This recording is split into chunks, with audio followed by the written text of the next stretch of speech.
here's some details on this parts car that I ended up getting.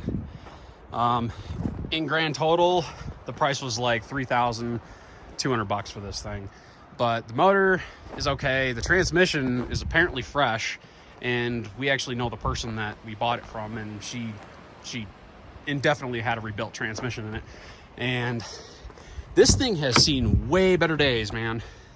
I've cleaned this, and it's not the greatest, but I mean, it's a parts car. It obviously hasn't been in Colorado its entire life because it has rust. I mean, in some cases cars can rust in Colorado, but not that often. But yeah, definitely has seen better days. Half the stuff works on it, but it runs good.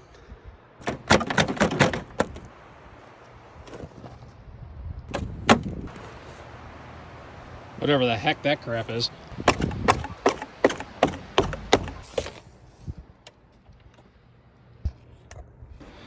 Yeah.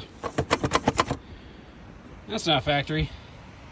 Whatever. At least it kept shit from burning. It has different size tires on the front. Looks like it has a peg leg.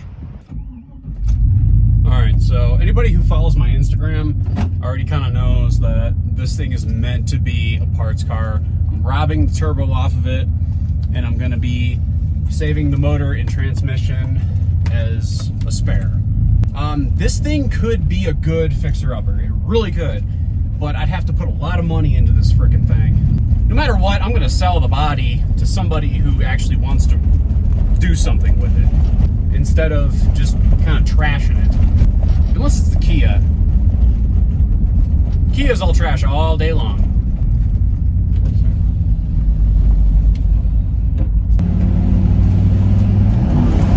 Holy shit, dude.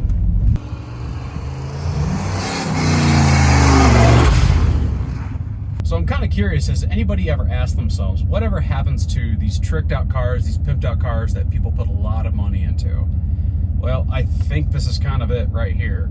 They end up getting either worn out, just destroyed, and then they get sold for cheap, or maybe still a considerable amount of money, and then they get parted out. So either way, that's what I am doing. I'm going to part this thing out, I'm going to rob the turbo, and I'm going to put it on my Beretta. That is the main goal. That has always been the main goal with the Beretta.